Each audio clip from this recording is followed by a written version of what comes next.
What is up, people of the internet? It is me, Real American Politics, back in with a new video. And today, it is time that we discuss in detail the disappointing midterm, why it happened, and who's to blame for it. Because this was, by all accounts, a massive disappointment. And I already know the comments down below are saying, "Oh, you were so wrong, yada yada yada." Okay. I'm making a full video about, how accurate I truly was in the midterm. Essentially, the only states that I was really off the ball by was Washington and New Hampshire for the Senate. Governor's map, we'll get to later because I do agree the governor's races were a bigger disaster. But everybody, just because my predictions weren't the best, I'm not going away. I'm going to learn from them and see what I really got wrong from this video. This video we discussing what really went wrong in this midterm. The next video, which will probably come tomorrow, is explaining why I was so wrong this time around. And again, it's not me saying, oh, well, X, X, and X, and I'm not making excuses. I'm just going through my reasoning for why I predicted some of these states for tomorrow's video. Today's video will be focused on who's to blame, what really happened, and all this good stuff. Now, before we continue, I hope you enjoy these type of videos. If you do, smash the like button down below, subscribe, share with your friends, hit that little bell, follow the Twitter account in the description down below, and join the channel today. That is right, folks, for just 10 cents a day, you could join Real American Politics, only 10 cents a day. That's a phenomenal deal to help support the daily content. We all love that daily content, folks, so I hope you join today. So like I said in the intro, next video will be focused on why I was wrong, because there were definitely some massive misses. I predicted this year, and I'm going to admit to it that I was not the most accurate, but I have my reasoning why I predicted some of these races the way I did. And in context or hindsight, hindsight's 20/20, but you get the point. It makes sense when you realize why I predicted some of these races. We're not going to discuss that. We'll be discussing what really went wrong. So, Nevada, it just flipped. There's no chance for Laxalt winning. And this is another one of those stupid freaking systems that Nevada has. I'm not saying, Clark County, it's a whole different story. None of these candidates crap. Come on, why is this even on the ballot? I never understood why this is on the ballot. There's no reason for it to exist. It's just there. It's like, would those been Laxalt voters if this wasn't on the ballot? Who knows? We'll never know. But I'm not making excuses for that. Nevada's a lost cause. Arizona, I wouldn't have called it just yet, but Mark Kelly's going to be the next senator of Arizona. Math is still there for Masters. Again, I know that video I made yesterday, people were saying, oh, that aged horribly. If you listen to what I said there was a pathway for Masters to win, and there was a lot of misinformation about what was left and all that good stuff, plus what was happening in Maricopa, but that's a whole different story. But Mark Kelly will be the next senator of Arizona. So those two are Democrat holds. The big one was Pennsylvania. I cannot believe Oz got beat this badly. And Wisconsin was a lot closer than expected. Ohio, same deal. North Carolina, Bud performed about how we expected. Georgia, Walker may have underperformed, but, Brian Kemp may save the Senate for being 50-50. I have this feeling that Brian Kemp's going to bail him out, but that's a whole different video. In Florida, Rubio was kind of the big, overperformer, but he wasn't the big surprise of the night. New York, Chuck Schumer, closest election he's, I think, ever had. So that's kind of what happened in the Senate front, but why did this happen? Why were, New York, dramatic swings to the right, Florida, dramatic swings to the right, even California, there's been some significant movement to the right. And even a place like Nevada, Clark moved to the right, the Chicago area moved to the right, but look what moved left. Eastern Kentucky, Appalachian, Ohio, and basically all of Pennsylvania, but mostly the western half of the state shifted dramatically Democrat. So what gives? What really happened in this election? Well, point is this. White working class voters they did not turn out to vote. They flat out did not turn out to vote in any of these races. And if they did, they didn't vote as Republican as expected. Every other group voted as Republican as expected. Hispanics, Republicans broke 44% with them in exit polls. And knowing exit polls is probably closer to 46, 47. But whites with a college degree swung dramatic Republican. Brexit happened in some states. I mean, look at parts of Arkansas. Boozman's a terrible candidate, but even he won a bunch of the black belt. Same deal in a place like Alabama, where the black belt really is. Katie Britt did a good job with black voters. So Republicans actually did have some Brexit across the board. But the problem, white working class voters. And this is a serious concern I have with the Republicans. In the whole 2024 debate, I'm staying out of it. I have my preferred candidates. Quite frankly, neither DeSantis or Trump at this point. I know, I still love Trump. I like DeSantis. I think there's a better option, but that's a whole different subject. I'm staying out of it until Georgia because we need Herschel to win badly. But either way, there was a dramatic shift among white working class voters to the left, across the board. I mean, you could see this most prevalent in Ohio. And the funny part is, the only part of Ohio with this huge, blue-collar, white working class vote that didn't swing dramatically Democrat is Mahoning County, where Tim Ryan is from. That is the most ironic thing I've heard all night, but you get the point. The rest of it swung dramatically Democrat. And these are the definition of Obama-Trump voters. They did not vote. And if they did, they swung dramatically Democrat. This was not a good election for Republicans for that reason. And it's better illustrated with the swing map in the House. Look where Republicans did significantly better in. Areas with a higher minority vote, a place with, more white educated vote. I mean, Virginia 10 was within 10 points. It was almost within 5. In fact, and nearly voted to the right of District 7 in Virginia. So there was some significant movement towards the right in many areas. But areas that there was movement to the left, these white working class voters, a place like Michigan 8th, dramatic Democrat shift. Pennsylvania 8th, one of the best examples of Trump or Obama-Trump voters. They shifted dramatically to the left, 5.5 points. He would have lost this race if white working class voters turned out. J.R. Majewski, who got shafted, we'll get to that in a little bit, they did not turn out. So why didn't they turn out? This is why. You know why? Because Republican leadership is incompetent beyond belief. So I have 6 people that I blame for this midterm. And again, some of these candidate choices, terrible in hindsight.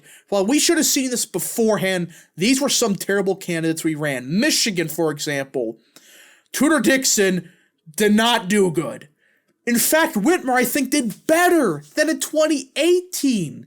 This was just a flat-out just failure in Michigan. I mean, you look at this. Look at this swing map.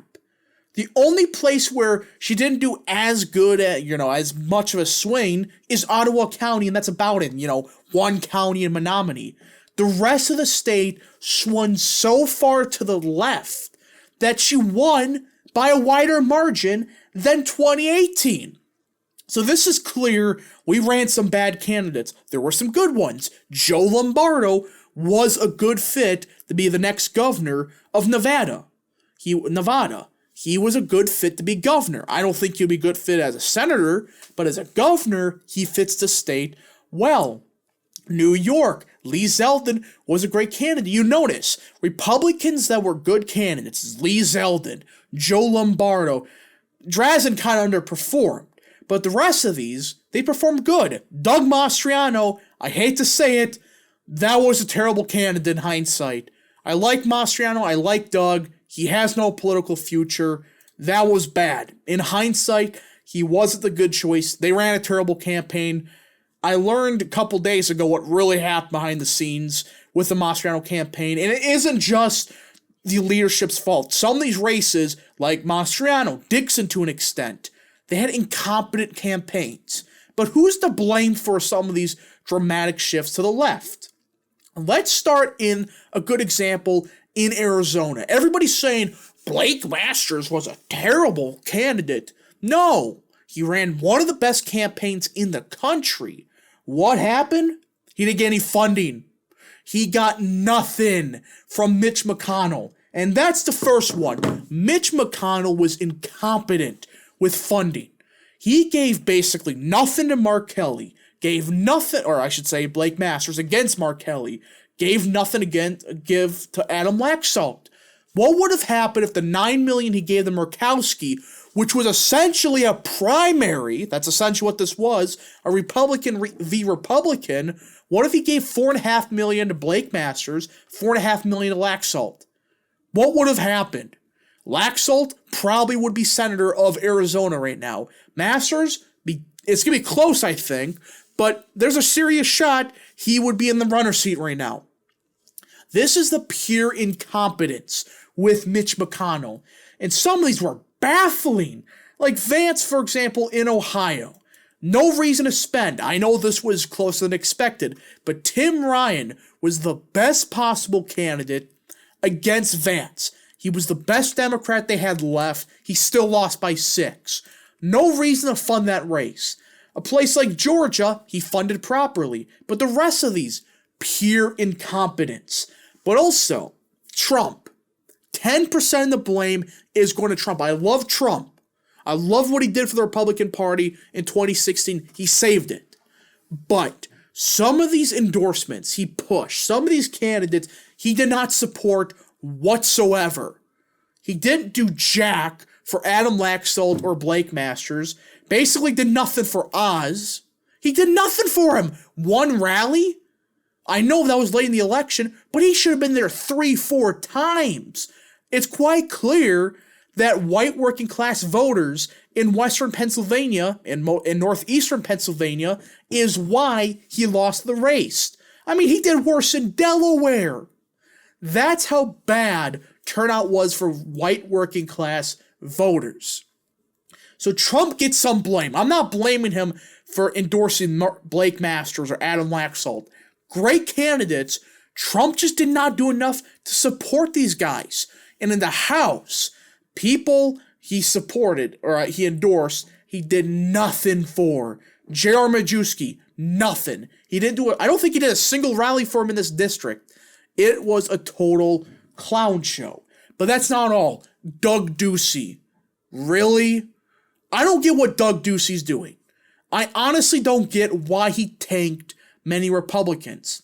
Like, I know Pennsylvania, Mastriano was not a good candidate in hindsight, but if you would have gave him money right away and not do this game of, oh, well, he's unelectable, if you would have given him something, just $5 million, which is not a lot considering he didn't spend his war chest that the RGA has, if you would have given him $5 million early on, Mastriano would have been the heir immediately, and Shapiro wouldn't have been able to build as bad of a narrative of Doug as he did early and often. If he would have given Doug Mastriano just something, he probably still would have lost by like 5-6 points. But how much of Mastriano losing by 15 affected Oz losing by 4? What if it was Oz would have done 5 points or 1 point better for every time Doug Mastriano improved by 2? Senator Oz would have happened in hindsight if Mastriano would have got funding. But also you got people like Kevin McCarthy and Ronna McDaniel. Where is the messaging? I don't get this idea of Kevin McCarthy. We have commitment to America too here, but proceeds not to talk about it. Does anybody know about the Parent Bill of Rights? Exactly. That's probably the first time you ever heard of it. Nobody knows the Parent Bill of Rights. Nobody. Look, it was terrible messaging on everything. You let the left beat this narrative about abortion in the voters' heads. You had no response. All you had to say was this: late-term abortion would be a federal ban. That's it. Leave it the rest to the states. That's all you had to message on abortion. That's it. And you probably would have won many of these races. Because abortion, yes, it probably did help Democrats slightly. It's not this Rovember crap. What happened was many voters really thought Republicans were going to arrest women for having, an abortion, 2 weeks in her pregnancy. That's what many voters thought. And Republicans had no response to it whatsoever. McDaniel, she's incompetent. She needs to go. I hope Lee Zeldin becomes the next RNC chair, because she was saying, we never expected a red wave. A tweet 2 months ago, vote now because the red wave is growing. It's a complete joke. And as for the House, this disaster of not winning a place like Minnesota second, barely losing Colorado 8th, losing Virginia 7th, losing Virginia 10th, losing Connecticut 5th, losing winnable races such as maybe New Mexico 2nd. Tom Emmer, this hack in Minnesota 6, screwed over so many good candidates. Look, if you want to see something bad, look at the National Republican Committee's target map. Look at it. They were targeting so many races that they played no defensive game with somebody like Harrell in New Mexico 2nd, who bit the bullet because of Emmer not playing defense in some of these places. Yes, I like playing offense, but you have to be smart with it. Focus on places such as California 13th, a place such as California 47th, not Cal or Oregon 1st. That's ridiculous. But you also got to play defense. A place like Arizona 1st, New Mexico 2nd, which I know in hindsight, the Herald should have won, but you still need, in a Biden +4 seat, you got to give these candidates something. And Sam Peters gave the guy nothing, and he still nearly won.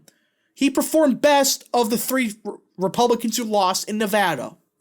It's a total joke what these guys did. And again, I'm not blaming just Trump. I'm not just blaming McConnell. Not just blaming Ducey. Not just blaming Emmer. Not just blaming McCarthy. Not blaming just McDaniel.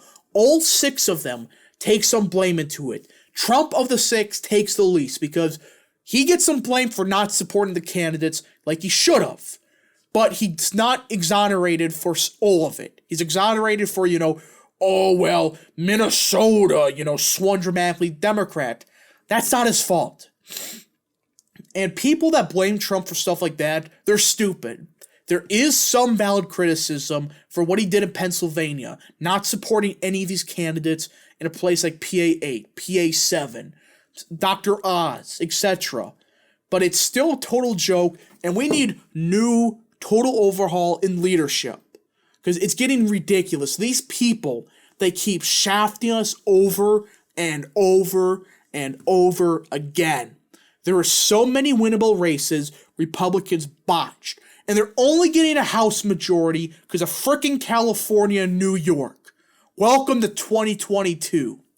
Anyways, folks, this was a bit of a rant. It's ridiculous what happened. Tom Emmer needs to go. Kevin McCarthy needs to go. Mitch McConnell needs to go. All of them. Doug Ducey, he's gone. Thank goodness. It's a total sham. But in 2024, I can guarantee everybody this. We will be back in 2024 with better candidates, better leadership, and everything. I will guarantee you that. All right? Sure, immediately after 2023 starts, nothing may change. But I guarantee you we will get leadership done. I have this suspect feeling that the Freedom Caucus, they're going to control Congress. And hopefully that forces actual change. Thank you so much for watching. We'll see you guys in the next video. Godspeed to all of you.